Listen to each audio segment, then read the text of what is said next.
नमस्कार, good morning. यशस्वीता हा माझा जन्मसिद्ध अधिकार आहे आणि मी यशस्वी होणारच. NB धुमाळ यांच्या विचाराची यशोगाथा यामध्ये आपणा सर्वांचं मी हार्दिक स्वागत करतो. आजचा विषय परत एकदा म्हणजे यशाचं गुपित भाग 3, सिक्रेट ऑफ सक्सेस. मित्रांनो, असं म्हणतात की ज्यांना सुंदर सुंदर स्वप्न पाहता येतात त्यांच्यासारखे सुदैवी तेच. खरं तर स्वप्न आणि वास्तवता यांचा मिलाप म्हणजेच जीवन. यशस्वी जीवनासाठी स्वप्न आणि वास्तवता यांचा मिलाप केला पाहिजे.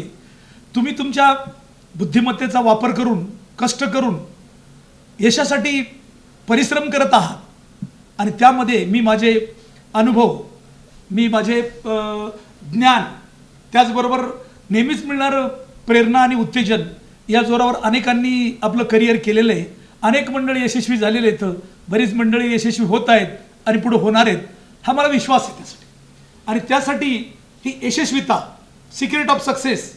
मित्रांनो, खरं तर असं म्हणतात की यशासाठी तुमच्याकडं बेसिकली 4 गुण असणं गरजेचं आहे.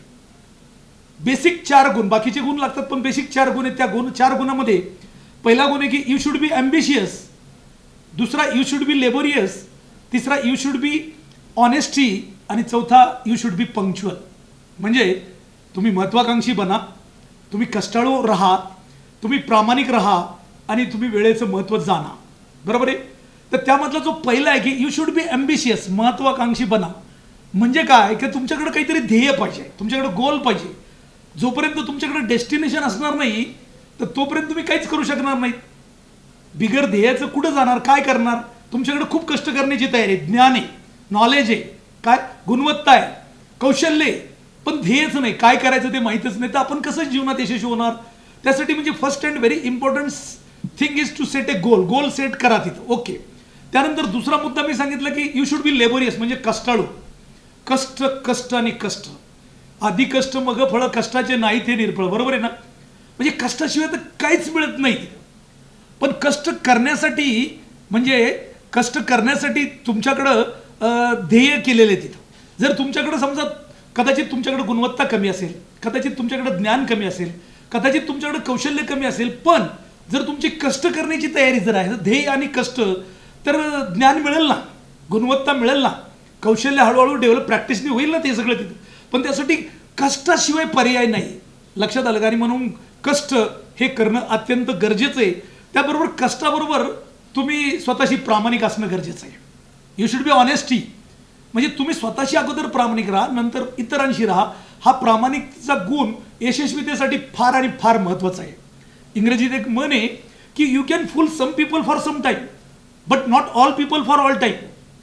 म्हणजे तुम्ही काही लोकांना काही वेळापुरतं मूर्ख बनू शकता, चीट करू शकता, पण सर्व लोकांना सर्व वेळा करूच शकत नाही तिथं. आणि म्हणून ह्या ऑनेस्टी, प्रामाणिकता हा गुण मोठ्या यशासाठी फार गरजेचा आहे. तुम्हाला जर कायमचं परमनंट चांगलं यश मिळवायचं आहे तर तुम्ही स्वतःशी प्रामाणिक राहिले पाहिजेत तिथं. आणि त्याचबरोबर मी काय म्हटलं ते की तुम्ही इतरांशी सुद्धा प्रामाणिक राहिले पाहिजेत. आणि चौथा गुण मी सांगितलं की यू शुड बी पंक्च्युअल, वेळ. हो, वेळेबाबतीमध्ये आपले भारतीय लोक खूप लिथर्जिक आहेत. खूप खूप म्हणजे परदेशात गेल्यानंतर काय होतं की आपले खूप हाल होतात तिथं. कारण तिथं फ्रॅक्शन ऑफ सेकंडला चालतं ते सगळं, मिनिटाला. तुमच्यासाठी कोणी थांबत नाही ते सगळं तिथं. आणि तरी पण आपण काय, आपले इंडियन लोक, भारतीय लोक की चलता आहे काय, इंडियन टाईम आहे, परत आणखीन काय आपलीच फुशारकी मारून घ्यायची, चलता आहे. 11 वाजता सांगितलं तर 12, 11:30, 12पर्यंत होत असतं तिथं, लोक येतात ते सगळं तिथं. मग हे अपयशाला फार मोठं कारण आहे तिथं, लक्षात घ्या तिथं. आणि म्हणून वेळ, टाईम, वेळेचं महत्त्व मी मागच्या वेळेस बरेच सांगितलेलं आहे, पण आजच एक सांगतो की तिथं की मी 11 वाजता म्हणलं की डॉट 11ला मी 11च्या अगोदर 10 मिनिटं तयार असतो तिथं.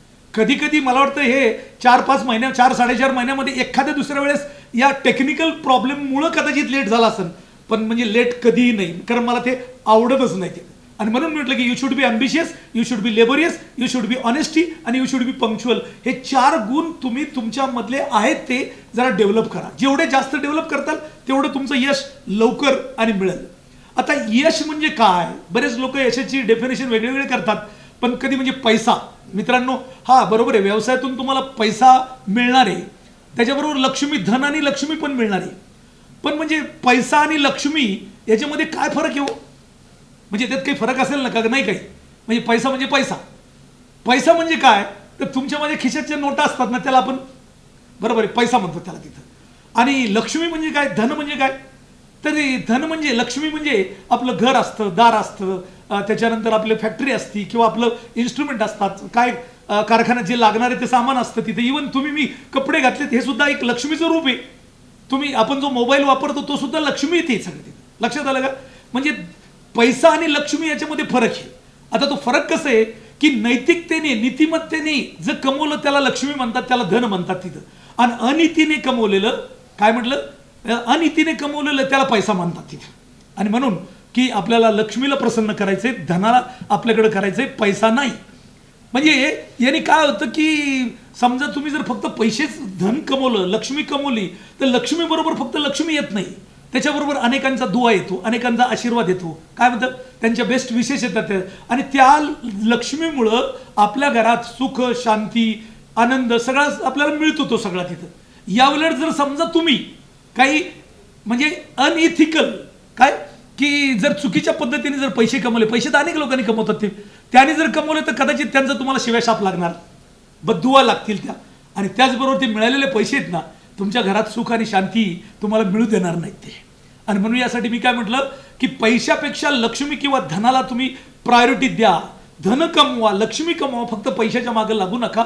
हे करत असताना म्हणजे त्यासाठी आपण डे टू डे अनेक ठिकाणी तिथं की फक्त मी काय म्हटलं चुकीचं काही करायचं नाही तिथं. जे करायचं ना ते योग्य पद्धती एक नंबरचं करायचं तिथं. समजा तुम्ही व्यापार करता, आता व्यवसाय करायचं म्हणलं अनेक प्रकारचे व्यापार असतात तिथं. समजा तुम्ही फळाचा व्यापार करता, तुमच्याकडे वेगवेगळ्या फळाच्या पेट्या असतात तिथं. आणि एक ग्राहक आला ते म्हणे की एक पेटी द्या मला, फळाची आंब्याची पेटी द्या. दिली. तुम्हाला माहिती आहे की हे ग्राहकांनी काय केलं, वर एकदम फ्रेश फ्रुट्स ठेवले आणि खाली 2-3 फ्रुट्स सडलेले खराब झालेले फळं घालून दिले आणि तो घेऊन गेला. पैसे मिळाले तुम्हाला, पण तो घरी गेल्यावर काय करेल, घरी गेल्यावर जेव्हा पेटी खोलली त्यावेळेस त्याच्या लक्षात आलं की या माणसाने यांनी बदमाशी केली, याने मला 2-3 फळं काय सडलेले दिले. ते सगळं तिथं तुम्हाला पैसे मिळाले पण लक्ष्मी नाही. कारण तो शिव्याशाप तर देणार का नाही तिथं, चला बदमाशी हराम खोरे, आजपासून त्याच्याकडे जायचं नाही. तो तर येणारच नाही, पण आणखीन 2-5 लोकांना तो माउथ पब्लिसिटी करेन की याच्यासारखा बदमाश माणूस नाही, याच्याकडे तुम्ही जाऊ नका. लक्षात, तुम्ही फक्त छोट्याशा तात्पुरत्या सुखासाठी, तात्पुरत्या पैशासाठी तुम्ही लक्ष्मीला फक्त दूर केलेले, म्हणून असं करू नका तिथं. याच उलट जर समजा तुम्ही काय केलं, तुम्ही समजा म्हटले की बा आलेला आहे तो ग्राहक आलेला आहे तुमच्याकडे ते फळाचा पेटी आहे, तुम्ही म्हटले की सर सॉरी आज जरा माझ्याकडे फ्रेश फळं नाहीत, तुम्ही एक काम करा की उद्या परवा जर आले ना तुम्ही फ्रेश स्टॉक मागवतो आणि तो तुम्हाला फ्रेश स्टॉक देतो तो सगळा तिथं. कदाचित तुमचं तात्पुरतं थोडं नुकसान झाल्यासारखं वाटतं, नुकसान नाहीच आहे तो आज जाईल पण तो म्हणून नाही याच्यासारखा तर प्रामाणिक माणूस नाही. पुढच्या वेळेस आल्यानंतर तुम्ही एखादा 2 रुपये 5 रुपये जास्त जरी लावले तो खुशी देऊन टाकीन. तो काय करेल, तो खुशी देऊन टाकीन आणि दिल्यानंतर तो 5 नाही 10 नाही 20 लोकांना सांगत सुटेल की बा याच्यासारखा प्रामाणिक माणूस नाही कोणी. काय म्हणून तो याच्यासारखा प्रामाणिक माणूस नाही, तुम्ही याच्याकडे जा. म्हणजे लॉंग टर्मच्या मोठ्या यशासाठी तुम्हाला मी म्हटलं की काय करा, चिटिंग करू नका. म्हणजे काय करा, प्रामाणिकपणे करा. म्हणून म्हटलं की तुम्ही लक्ष्मीला धनाला आपलंसं करा पण पैशाला आपलंसं करू नका. हे जर केलं तर तुम्हाला यश मिळेल तिथं. मित्रांनो, बऱ्याच वेळेस आपण काम करत असताना बरेच लोक म्हणतात की बाबा काय सर ते तुम्ही केलं असतं सगळं पण ते मला जमणार नाही. काय जमणार नाही, ते तुमचं विकायचं जमणार नाही. म्हणजे काय करतात ते, व्यापार करतात म्हणजे काहीतरी प्रॉडक्ट विकतात, माल विकतात किंवा सेवा देतात, बरोबर आहे का नाही काय, आणि ते मला जमणार नाही. का जमणार नाही, याचं कारण असं की मी कधीच केलेलं नाही, मी हे काम कधी केलेलं नाही म्हणून जमणार नाही. आपण काय अभिमान्य आहेत का आईच्या पोटातून शिकायला आलं? सगळे लोक प्रत्येक पहिलं काम इथं जन्माला आल्यानंतरच करतात ना. तुम्ही जन्माला आले तेव्हा तुम्हाला पाणी पिता येत होतं का, दूध पिता येत होतं का, नव्हतं येत ना. ते सगळं चालता येत होतं का, नव्हतं येत. ते चालतं मग का दूध प्यायला लागले, का पाणी प्यायला लागले, का चालायला लागले? याचं कारण तुम्हाला चालायचं होतं, कारण त्याच्याशिवाय तुम्ही जगू शकत नाहीत. अन्न पाण्याशिवाय तुम्ही जगू शकत नाहीत आणि म्हणून तुम्ही ते शिकले, बरोबर आहे. तुम्हाला कोणीतरी शिकवलं, काय केलं म्हणजे दूध पाणी प्यायचं आईने शिकवलं, चालायला वडिलांनी शिकवलं का नाही तुम्हाला ते सगळं. म्हणजे ते तुम्हाला शिकायचं म्हणून शिकले, लक्षात घ्या. म्हणून तुम्ही की मला जमणार नाही असं म्हणू नका. काय करा, आता चालता म्हणजे पडतात का नाही मुलं, बरोबर आहे. म्हणजे चालताना नवीन गोष्ट करताना चुकतच असतं, पडतच असतं तिथं. पण मला हे सांगा की तुम्ही चालायला लागले तर चालता पडतात का, पडता चालतात? नाही, चालता पडतात. म्हणजे बरोबर आहे ना, कारण आपल्याला चालायचं आहे, आपलं डेस्टिनेशन चालणे पडणे नाही आहे, पण तरी काही लोक पडतात. मग प्रॅक्टिस कशाची करतो आपण, चालायची का पडायची? चालायची करतो. तिथं कोणी पडण्यामध्ये कोणी PhD मिळवलेली का? नाही आहे. तुम्हाला जर जीवन म्हणजे त्यासाठी की तुम्ही मला जमणार नाही असं म्हणू नका, फक्त त्यासाठी काय म्हणलं की बडी सोच, कडी मेहनत आणि पक्का इरादा. तुम्हाला सायकल चालवायची, आपण आम्ही लहानपणी सायकल चालवली, चालता चालता अनेक वेळेस पडलो, गुडघे फुटले, रक्त निघालं, पण आम्ही चालायचं सोडून दिलं का? सायकल चालवायचं शिकवलं नाही, कारण आम्हाला ज्यांनी शिकवलं सायकल, आमच्या मोठ्या भावाने शिकवलं. काय शिकवलं की तू सायकलवर बसलास ना, दूर पाहायचं, जवळ नाही पाहिजे, चाकापाशी नाही पाहिजे, दूर पाहायचं. आणि आरसा असतो ना आपल्या गाडीला, सायकलला आरसा असतो, तो मागं बघायला असतो तो. मग कशासाठी असतो तो? यासाठी की तुम्हाला जर शिकायचं असेल नवीन गोष्ट, तर त्यासाठी तुम्हाला 99% पुढं पाहायचंय आणि 1% मागं पाहायचंय. मग याचा अर्थ असा की 99% जे यशस्वी झालेले लोक आहेत त्यांच्याकडे बघा तुम्ही, त्यांच्याकडनं प्रेरणा घ्या, आणि 1% मागं पाहायचं. म्हणजे कोण फेल झालेले आहेत ते बी पहा. कशासाठी की आपल्याला फेल नाही व्हायचं तिथं, पण 1% मागं बघा. तुम्ही जर 1% पुढे 99% मागं बघायला तर तुम्ही 100% फेल होताल तुम्ही. काय म्हटलं मी? आणि म्हणून तुम्ही की मला जमणार नाहीये हा शब्द तुमच्या डिक्शनरीतून काढून टाका. सर्वसामान्य माणसं म्हणतात की मला जमणार नाही, पण ज्यांना मोठं व्हायचं असतं, ज्यांना यशस्वी व्हायचं असतं, तुम्ही काही सांगा, सर मला येत नाही, पण तुम्ही मला एकदा जर सांगितलं ना, ओके नेक्स्ट टाइम मी लगेच करून टाकेन तिथं सगळं. तिथं काय म्हटलं मी? Nothing is impossible in the world. जगात कुठलीच गोष्ट अशक्य नाही. चंद्रावर कोणी गेलं तर का? अगोदर कोणी नव्हतं गेलं. मग मी कुसका कोणीच गेलं नाही, चंद्र कुठे तिथे गेलो, मी जळून गेलो तर अरे काय म्हणजे ते भित्री माणसं. तुम्ही अशा पद्धतीने होईल का? तुम्हाला अशा पद्धतीने तुम्हाला यश मिळणार नाही. म्हणून आजपासून मला जमणार नाही ह्या शब्द तुमच्या डिक्शनरीतून काढून टाका. कोणी काय सांगितलं की हो शिकतो मी सर, कदाचित मला मी कोणाकडनं शिकल ते, आणि म्हणून जमणार नाही हा पहिला काय म्हटलं मी, यशाचं गुपित काय तर हे की जमणार नाही हा शब्द डिक्शनरीतून काढून टाका. आणखीन एक शब्द तुम्हाला काढून टाकायचा तिथं तुमच्या डिक्शनरीतून, सिक्रेट ऑफ सक्सेसमध्ये. काय की बरेच लोक म्हणलं का नाही तुम्ही काम करा तिथंच, म्हणजे ते कशासाठी करायचं हे, तर ते बरेच लोक म्हणतात की साहेब मी समाधानी आहे. काय आय एम सॅटिस्फाईड, मी समाधानी आहे. समाधानी आहे. आपल्याकडे एक मन आहे मराठीमध्ये की घरात नाही दाना मला बाजीराव म्हणा. मराठी माणसं याच्यामध्ये खूप तरबेज येते सगळं. काय म्हटलं मी? घरात नाही दाना मला बाजीराव म्हणा, की बाबा मला म्हणजे काय मी समाधानी आहे. कसलं समाधान तुम्ही? कसले काय समाधान कशाचं आहे तुम्हाला ते सगळं? म्हणजे हा फार मोठा दोष आहे मराठी माणसामध्ये तिथं. त्यामुळे तुम्ही काय करा की म्हणजे सिक्युरिटी फिलिंग करू नका, अनसिक्युरिटी फिलिंग करा. लक्षात घ्या, जे मोठे मोठे यशस्वी माणसं असतात ना, ते वेगवेगळे टार्गेट घेतात. ते पुढं वेगवेगळे टार्गेट घेतात. ते काय करतात? ते समजा की जो 1000 कमवणार असतो तो शेकडा कमवतो, तो 1000चं स्वप्न बघतो, 1000वाला लाखाचं स्वप्न बघतो, लाखावाला कोटीचं स्वप्न बघतो. पाहतो का नाही तो सगळं तिथं? हे कशाचं आहे की तो असमाधानी वृत्तीने पुढे चालतात. ते समाधान नाहीये. समाधान कशात म्हणत? काही काही लोक तर इतके म्हणजे हुशार, म्हणजे बोगस चोटर आहेत ते सर हे बघ खरं सांगू का, बाकी सगळं चांगलं आहे, पण ते पैसे पैसे काय बोलू नका. पैसे पैसे काय म्हणता? आमच्याकडे पैशाला आमच्याकडे कोंबड्या खात नाहीत, पण आम्ही कोंबड्या खातो. एवढा फरक एवढा आहे की पैशाला कोंबड्या खात नाहीत. हा किती दुराग्रह आहे. म्हणजे यशाच्या बाबतीत किती मोठं सिक्रेट, म्हणजे अनसिक्रेट आहे ते. लक्षात आलं का तिथं? म्हणजे असं बोलू नका. काही लोक काय म्हणतात साहेब की बाबा माझ्या ताकद हे सगळं काही आहे, सगळं काय, मी यासाठी करत नाही की मी समाधानी आहे तिथं. आणि काय होतं ते की म्हणजे काही लोक तर असं म्हणतात साहेब म्हणजे माझ्यात इतकी ताकद, किती सांगता, लाथ मारीन तिथं पाणी काढी, लाथ मारीन तितकं पाणी काढी, म्हणजे एवढी ताकद आहे माझ्यात. मला तर कधी कधी असा राग येतो, म्हणजे या फडतूस लोकांचा राग येतो की मला असं वाटतं की इकडून 100-200 लोक घ्यावेत आणि आमच्या मराठवाड्यात घेऊन जावं. तिकडं उन्हाळ्यात प्यायला पाणी नसतं, टँकर लावतात तिथं, माराभर लाथा आणि काढाभर पाणी. म्हणजे ही माणसं दुसऱ्या तिसऱ्याचं नाही आहे, स्वतःची फसवणूक करतात, स्वतःची कुटुंबाची फसवणूक करतात, स्वतःच्या समाजाची फसवणूक करतात. काय म्हणजे हे फालतू शब्द वापरून तिथं. म्हणून हे शब्द तुमच्या डिक्शनरीत असता कामा नयेत. काय की मी समाधानी आहे. लक्षात आलं का? म्हणजे यशस्वी लोक पुढं का जातात? कारण त्यांच्या पुढं मोठमोठे ध्येय असतात तिथं, आणि त्या ध्येयावर त्यांचा विश्वास असतो. विश्वास असून ते त्यासाठी मी काय म्हटलं, कष्ट करण्याची तयारी असते, प्रामाणिकपणा असतो, वेळेचं महत्त्व कळतं. हे 4 गुण जे सांगितलं ते यशस्वी माणसामध्ये असतात, म्हणून ते पुढे जातात. आणि सर्वसाधारण माणसं उलटी भाषा करतात. तर तुम्ही आपल्याला जर सर्वसाधारण राहायचं नाहीये काय, तर सर्वसाधारण माणसं जो तिरस्कार करतात पैशाचा, तर हे बोलू नका तुम्ही तिथं. आणि म्हणून मला असं वाटतं की कधी कधी काय होतं, जर तुम्ही म्हणता ना म्हणजे मी समाधानी आहे, तुमच्या मुलांनी सांगितलं की पप्पा मला शाळेसाठी एक 50,000 रुपयाचं एक हाय व्हर्जनचं कॉम्प्युटर पाहिजे. तुमच्या मिसेसने सांगितलं की मला ना ते डायमंडचा नेकलेस आलेला आहे, सोन्याचा 10 तोळ्याचा मला नेकलेस घेऊन द्या बरं का. किंवा तुमच्या आईवडिलांनी सांगितलं की बेटा मला चारीधाम यात्रेला विमानाने जायचं, आता थकलेलो आहे, विमानाने जायचंय. तर त्यावेळेस तुम्ही काय करता? तुम्ही गोगल गाय होता, काय होता? गरीब गाय होता, शेळी होता, शेपूट, कुत्र्याचं शेपूट खाली तसं शेपूट खाली घालतात तुम्ही म्हणता. ते काय केलं असतं बेटा, तुला कॉम्प्युटर दिलं असतं, पण आपलं बजेट नाही. काय म्हणतात तिथं? मिसेसला म्हणतात आपलं बजेट नाही आहे. आई वडिलाला काय म्हणतात? बजेट नाही आहे. बजेट म्हणजे काय असतं? कसं असतं बजेट? बजेट 2 प्रकारचं असतं. एक सर्वसामान्यांचं बजेट काय असतं माहिती आहे का? इकडून उत्पन्न आलं की त्याच्यातून जेवढं खर्च करायला तेवढं खर्च करायचा, त्याच्या पुढे जायचं नाही. ते सर्वसामान्य माणसं असतात. तिथे सर्वसामान्य माणसं, त्यांचं बजेट असं असतं.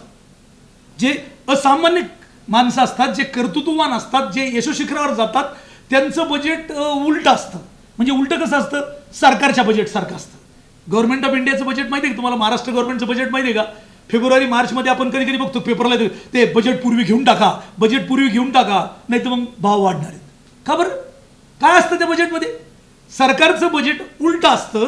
ते कधी उत्पन्नाचा विचार करत नाहीत, अगोदर खर्चाचा विचार करतात. काय करतात ते? की आपल्या अत्यावश्यक गरजा कुठल्या आहेत, सॅलरीवर किती करायचंय, जे फिक्स आहे ते करावंच लागणार आहे, तेवढं तर लिहून काढा. आणि मग नंतर काय, पुढच्या वर्षात काय काय करायचं आपल्याला, किती शिक्षण संस्था सुरू करायच्या, म्हणजे शाळा सुरू करायच्या, आता कोविड सेंटर किती सुरू करायचे, तर काय दवाखाने किती सुरू करायचे, तर रोड किती करायचे, तर म्हणजे काय काय करायचं ते सगळं लिहा. तुम्ही लिहा. तिथला अर्थमंत्री काय करतो? तो सगळं लिहून काढतो. लिहा, चिंता करू नका ते होईल का नाही, पैसे असतील का नाही, त्याची चिंता करू नका. अगोदर तुम्ही लिहा काय काय करायचं ते, आणि सगळं लिहून झाल्यावर मग तुम्ही लेफ्ट साईडला जे इन्कम साईड आहे त्याचा विचार करा. मग त्यातून आपल्याला कुठून उत्पन्न येते ते बेरीज करा. आणि ती बेरीज आणि ही बेरीज याच्यामध्ये बराच तफावत असणारच ना, साहजिक असू द्या, असलीच पाहिजे. तरच तुम्ही म्हणजे विकासाकडे चालला त्याचा अर्थ होतो. कारण तुम्हाला डेव्हलपमेंट करायची, डेव्हलपमेंट करण्यासाठी तर पैसे लागणार आहे तिथं, बरोबर आहे. तर त्यामुळे मग जो डिफरन्स आहे ना, मग सरकार काय करतं माहिती आहे का? त्या अर्थमंत्री काय करतात मग तिथं, मग सुरू करतात ते टॅक्सेस वाढवा, इन्कम टॅक्स वाढवा, GST वाढवा, काय म्हणजे बरोबर आहे का नाही, व्हॅट वाढवा, एक्साईज वाढवा, कशावरती SGST वाढवा, CGST वाढवा, नाही तर मग सेस वाढवा, व वृक्ष कर लावा, स्वच्छता कर लावा. आता पुढच्या वर्षी करोना कर येणार आहे. काय येणार आहे? करोना कर येणार आहे. कुणाला? जे टॅक्स असते सगळे. मग ते काय करतात तिथं? उत्पन्नाचे मार्ग शोधतात आणि बॅलन्स शीट बरोबर करतात तिथं, बरोबर आहे. आणि सर्वसामान्य माणसं काय म्हणतात? आमचं बजेट नाही. काय नाही? बजेट नाही. तर बजेट नाही असं म्हणणारी माणसं कधीच विकास करू शकत नाहीत. तुम्हाला जर पुढे जायचं असेल, विकासाकडे जायचं असेल, तर तुम्ही सरकारसारखं बजेट पेश करत चला आणि पेश करून मग मात्र आपलं तुम्ही पुढे जावं असं मला वाटतं तिथं. आणि यासाठी हे सगळं करत असताना तुम्हाला सगळ्यात महत्त्वाचं यशस्वी व्हायचं आहे, तर त्यासाठी तुम्हाला सेल्समन म्हणणं गरजेचं आहे. काय म्हणणं? विक्री करणं गरजेचं आहे, बरोबर आहे ना. बरेच लोक म्हणतात बाकी मला सगळं येतं पण ते विकायला नका सांगू. काय विक्री करणं ते काय मला जमणार नाही तिथं सगळं. कारण विक्री करणं हे आमच्या मराठी माणसाच्या DNA मध्ये कमी आहे. जरा नाही म्हणणार नाही मी, पण कमी आहे तिथं. कारण का? याचं कारण आहे की मराठी माणसं नोकरदार असतो ना, त्याला इज्जत देतात. ते काय करतात? त्याला रिस्पेक्ट देतात. त्याला नोकरदाराला इज्जत देतात. आणि आपल्या दारावर कोणी विकायला आला घरी, ते म्हणते हे आला आमच्या दारात, दारोदार फिरतात. काय विक्री करणं म्हणजे दारोदार फिरणं, हा चुकीचा गैरसमज केलेला आहे तिथं. पण म्हणजे खरं तर माणूस जन्मल्यापासून मरेपर्यंत माणूस सेल्समनच असतो, विक्रीच करत असतो. काय काय काय विकतो तो? बरेच लोक काय काय विकतात तिथं. कोणी प्रॉडक्ट विकतं म्हणजे माल विकतो, कोणी सेवा देतं म्हणजे सेवा विकतो, कोणी बुद्धी विकतं, बुद्धी देतं, कोणी अनुभव देतं, कोणी प्रामाणिकपणा विकतं, किंवा कोणी शरीर पण विकतात ना, बरोबर आहे का नाही. म्हणजे वेश्या व्यवसाय म्हणजे काय? शरीर विकण्याचा प्रकार आहे, तो विक्रीच झालेली ती सगळी. म्हणजे ही विकतात, हे विकून पैसे मिळतात. पण मी काय म्हटलं, काही गोष्टी माणूस जन्मल्यापासून मरेपर्यंत विकत असतो, पण बऱ्याच गोष्टी तो आपला मराठी माणूस फुकट विकत असतो. आणि जे व्यावसायिक असतात ते विकतात. ते काय करतात? विकतात. फुकट काय काय विकतात? तुम्ही म्हटलं की बाबा ही हिरो होंडा कंपनी चांगली, हिरो होंडाची गाडी चांगली आहे. काय म्हटलं तुम्ही? हे हॉटेल एकदम चांगलं आहे बरं का. म्हणजे काय? महाबळेश्वर चांगलं आहे, सिंगापूरचं, दुबईला तुम्ही एकदा जाऊनच या. काय तुम्ही काय करा की तुम्ही इंडियन एअरलाइन्स नाही, म्हणजे ते कुठली एअरलाइन्समध्ये तुम्ही बसून बघा एकदा जरा, तिथं फलाना एअरलाइन्समध्ये बसा. तुम्ही टाटाचं नावच काफी आहे, बजाज नामी काफी आहे. मग बजाजची आपण विक्री केली की नाही? पण फुकट केली. काय केली ती? आपण फुकट केली ती सगळी ती. म्हणजे ही फुकट विक्री जन्मल्यापासून मरेपर्यंत करत असतो. पण म्हणजे सर्वसामान्य माणसं म्हणजे खरेदी करायला करतात आणि यशस्वी माणसं विक्री करतात. जे माणसं विक्री करतात ते माणसं श्रीमंत होतात. हा साधा सरळ नियम आहे, बरोबर आहे. कारण आपल्याकडले म्हणजे काय होतं की आता आपण ग्रामीण भागामध्ये बघतो की आठवड्याभर काम करतील आणि ते रविवारी बाजाराला जातील. बाजाराला गेलं ते 500 रुपये घेऊन जातील, पण दिवस व्हायला घालतील. त्यासाठी काय करतील, दिवस व्हायला घालतील आणि सगळे फिरून असून तेवढं फक्त खरेदी करून. ते त्यांचा दिवस कशासाठी गेला, खरेदीसाठी गेला का विक्रीसाठी गेला. मग तिथं काही व्यापारी लोक सुद्धा येतात. व्यापारी लोक आल्यावर ते काय खरेदी करतात का, नाही, त्यांना पण खरेदी करतात, अत्यावश्यक गोष्टीची तेही खरेदी करतात, पण संध्याकाळी करतात. जेव्हा बाजार स्वस्त होतो ना, दिवसभर ते विक्री करतात, दिवसभर विक्री करतात आणि संध्याकाळी खरेदी करतात. म्हणजे विक्री करणारे श्रीमंत होतात आणि खरेदी करणारे गरीब असतात. म्हणून तुम्ही विक्री करण्याचं शिका, सेल्समन शिका. काय करा, म्हणजे विक्री जोपर्यंत तुम्ही विक्री करणार नाही तोपर्यंत तुम्ही मोठे होऊच शकणार नाही तिथं. त्यासाठी तुम्हाला मी काय म्हटलं की तुमचं जे ब्रँडिंग करणं, तुमची ॲडव्हर्टाईज करणं, तुमचं अनेक प्रकारे, सेल्सचे अनेक प्रकार आहेत. सेल्स म्हणजे फक्त दारोदार हिंडतात अशातला प्रकार नाही आहे. दुकानदारी करणं म्हणजे विक्रीच करणं आहे ना, बरोबर आहे का नाही. दुकानदारी करणं म्हणजे विक्री करणं आहे तिथं. म्हणजे मोठी मोठी माणसं जी यशस्वी झाली ती विक्री करून झाले, खरेदी करून नाही. अमिताभ बच्चन 2000 साली म्हणजे ABC कंपनी काढून दिवाळखोरीत गेला होता, बरोबर आहे, गेला होता. पण त्यांनी काय केलं, काहीतरी विकायचं ठरवलं. कोणाला विकायचं ठरवलं, प्रॉडक्ट नाही, स्वतःला विकायचं ठरवलं त्यांनी. आणि मोठ्या पडद्यावरनं छोट्या पडद्यावरती यायचं ठरवलं आणि कोण बनेगा करोडपती आणला. आता कोण बनेगा करोडपती मधून कोण कोण करोडपती झाले मला नाही माहिती, परंतु अमिताभ बच्चन मात्र करोडपती नाही, अब्जापती नाही, त्याच्याही पेक्षा मोठा झाला. तिथं नवरंग तेलचा जाहिरात करून काय अनेक पिक्चर काढून पिक्चरमधून जेवढे पैसे नसतील मिळाले, एकट्या नवरंग तेलने अमिताभ बच्चनला तितके पैसे दिले का नाही. तिथे सगळं कशाचं केलं ते सगळं. तुम्ही सचिन तेंडुलकरला पाहिलं असेल, Boost is the secret of my energy. आता सचिनने त्याच्या पोराला किंवा त्यांनी कधी बूस्ट खाल्ला असेल का तिथं, पण आपल्यासारखी अडपट त्याचं ऐकून म्हणजे काय करतात, सेलिब्रिटीचं ऐकून करतात तिथं.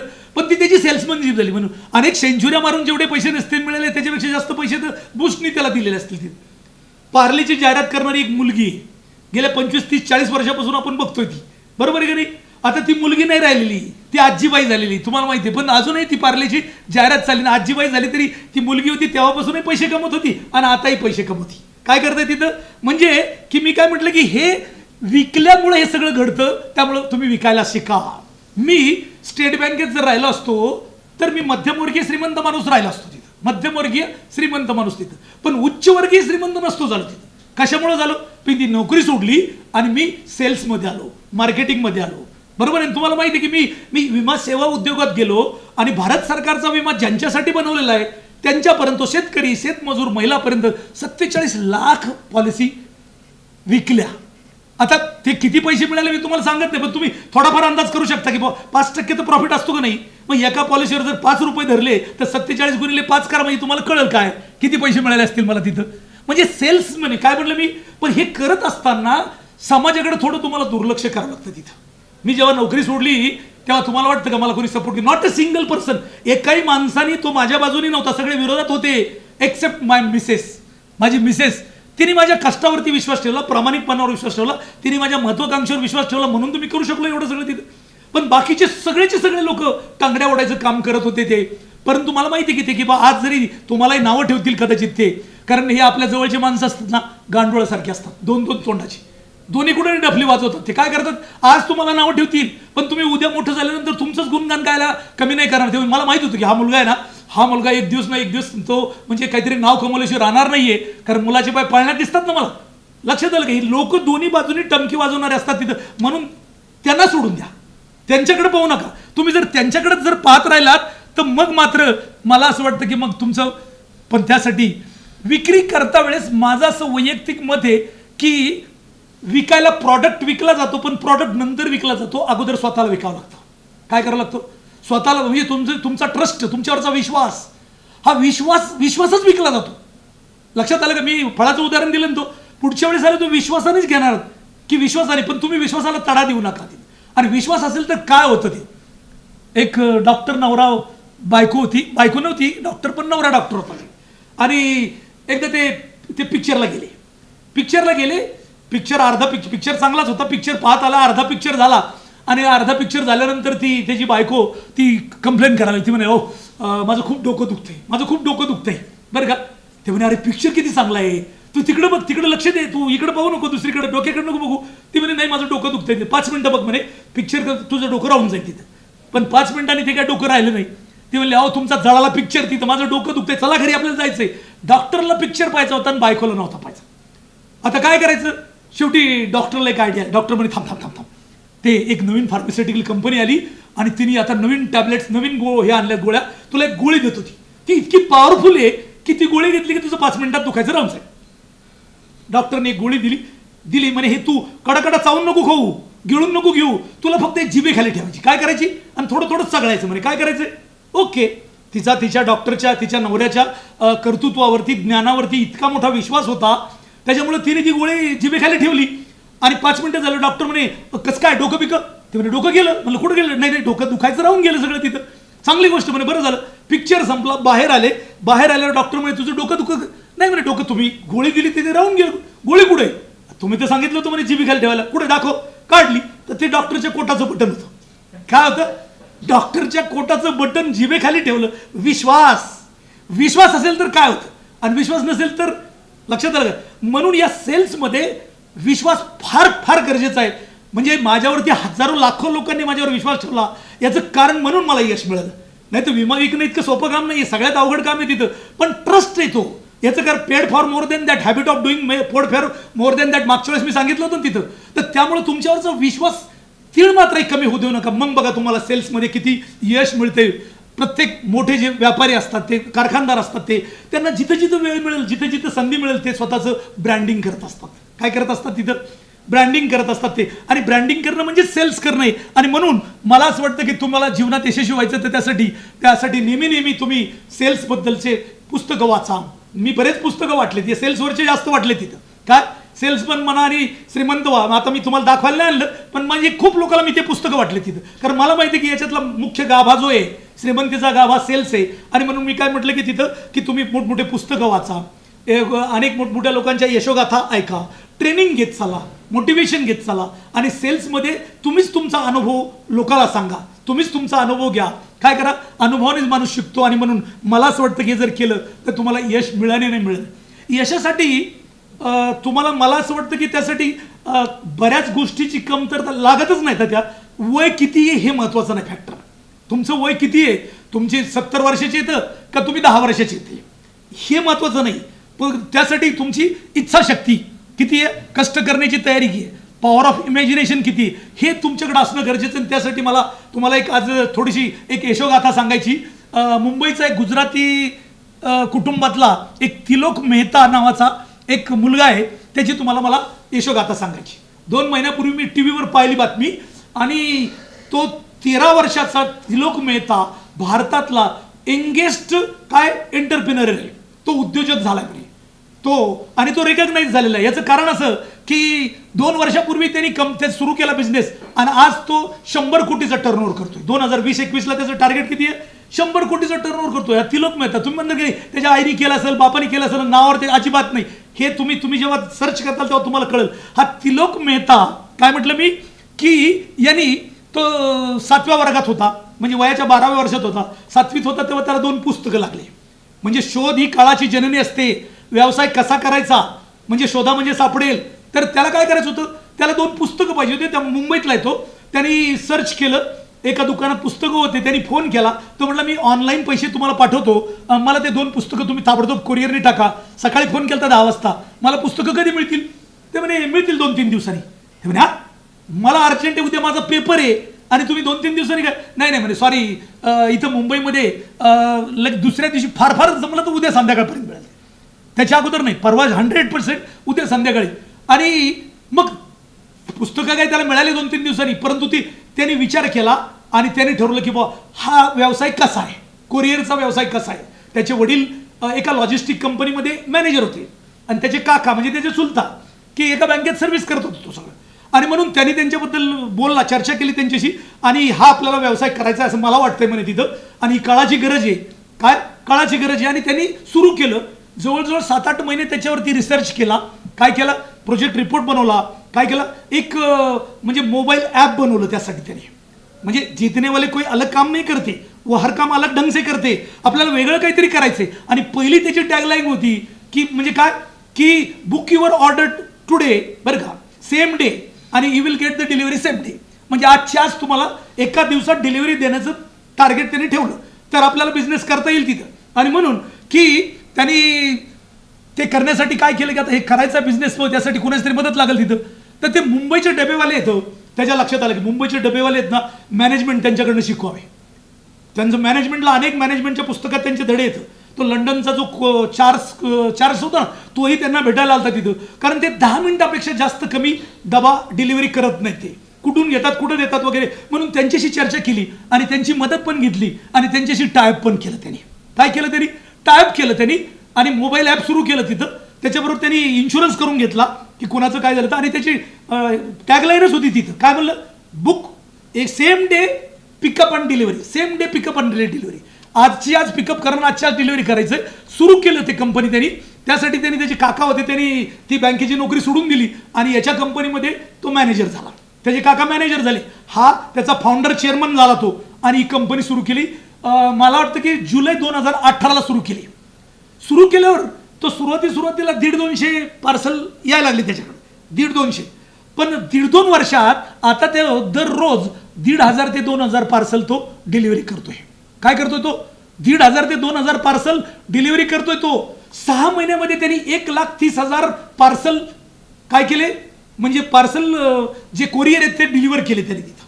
लक्षात घ्या तिथं. या वर्षी त्याचा 2020-21 आता करोनामुळे सोडून द्या, 100 कोटी रुपयाचं त्याचं टार्गेट आहे की माझं सेल्स किती करायचं, मला 100 कोटीचं सेल्स करायचं म्हणजे तिथं. लक्षात घ्या, 100 कोटीचा सेल्स करायचं. हे करत असताना त्या तिलक मेहतानी 13 वर्षाचा पोरगा तेव्हा 8वीला होता, कंपनी सुरू केली. आता 10वीला आहे. यावर्षी तो 10वीला आहे.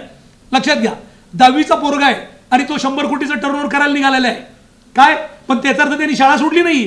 तो आजही तो शाळेत जातो. सकाळी 7-7:30ला जातो, दुपारी 3 वाजता येतो. 3 वाजता आल्यावर 4 वाजता तो त्याच्या ऑफिसमध्ये जातो. 4 ते 7:30 ऑफिस करतो. सॅटर्डे संडे हॉलिडेला फुल डे ऑफिसमध्ये जातो. तो मीटिंग घेतो, ट्रेनिंग घेतो, काय असेल तर टॉक्स करतो, बिझनेस टॉक करतो, कोणाशी टायअप करायचं असेल तर तेही करतो. हे सगळं करतो. कारण त्यांनी मुंबईच्या डबेवाल्याला आज रोजी त्याच्याकडं म्हणजे की त्याच्याकडं 100 लोक पेड सर्वंट येतात. 100 लोकांना तो पगार देतो आणि 300 डब्यावाले त्यांनी कमिशन बेसिसवरती ठेवले तर. आणि त्याच्यामुळे काय होतं की त्याला 300 लोकांना या डब्यावाल्या लोकांना, कारण ते डब्यावाल्यांचे जे अध्यक्ष तळेकर म्हणून मराठी माणूस आहे, तुम्ही त्या आत्ताही मध्ये ABP माझावरती माझ्या कट्ट्यावरती ते आले होते की मराठी माणसांनी कसं डब्याचं टेक्निक काय ते, किती कसे पैसे कमवतात ते सगळं तिथं. तर ते त्यांचे जे तळेकर आहेत त्यांच्याशी त्यांनी टायअप करून काय आज 300 डब्यावाल्याला 10,000 रुपये ॲडिशनल इन्कम मिळते. त्या डब्यावाल्यांना सोयीचं जावं म्हणून या तिलक मेहतानी 3 किलोपेक्षा जास्तीचं तो लोड घेत नाही. ते म्हणजे सध्या आपण 3 किलोपर्यंतच तिथं. आणि त्यांनी त्यासाठी मुंबईचे 63 भाग केले. काय केले? 63 भाग केले. तुम्ही तुमच्याच एरियात फिरायचं. जसे डबे पास ऑन होत येतात तसं कोरियरही पास ऑन होत येतं तिथं. एवढं सगळं ते. आता तो त्यांनी असं ठरवलं की मला त्याच्या कंपनीचा पेपर एन पार्सल, त्याच्या कंपनीचं नाव काय? Paper n Parcel. पेपर म्हणजे कोरियर आणि पार्सलची कंपनी. तो त्याचा IPO काढायचं त्याचं प्लॅनिंग आहे. आता त्याला IPO काढायचा आहे आणि त्याला फक्त भारतातली नाही जगातली सगळ्यात मोठी काय कोरियर कंपनी, पार्सल कंपनी त्याला करायचं. हे ध्येय बाळगून हा 13 वर्षाचा काय म्हटलं मी तिलक मेहता हा तो काम करतो तिथं. लक्षात आलं का? देवेंद्र फडणवीस साहेब जेव्हा मुख्यमंत्री होते तेव्हा त्यांना बोलवलं, त्याचा सत्कार केला. करीना कपूर अनेक सेलिब्रिटीने त्याला बोलवलं. 13 वर्षाचा तो यंगेस्ट एंटरप्रिनर आहे. लक्षात ठेवा. एवढंच नाहीये, तो MBAचे विद्यार्थी असतात ना, MBAच्या कॉलेजला त्याला बोलवतात तिथं कशासाठी? ॲड्रेस करायला. तो 13 वर्षाचा 26 वर्षाचे विद्यार्थी आणि 13 वर्षाचा गुरुजी. काय म्हटलं? मास्तर. लक्षात घेतो. म्हणजे तो एवढं लोकांना शिकू शकतो, सांगू शकतो. तर लोकांनी सांगण्यापेक्षा तुम्ही का नाही करू शकत तिथं? तुम्हीही करू शकता.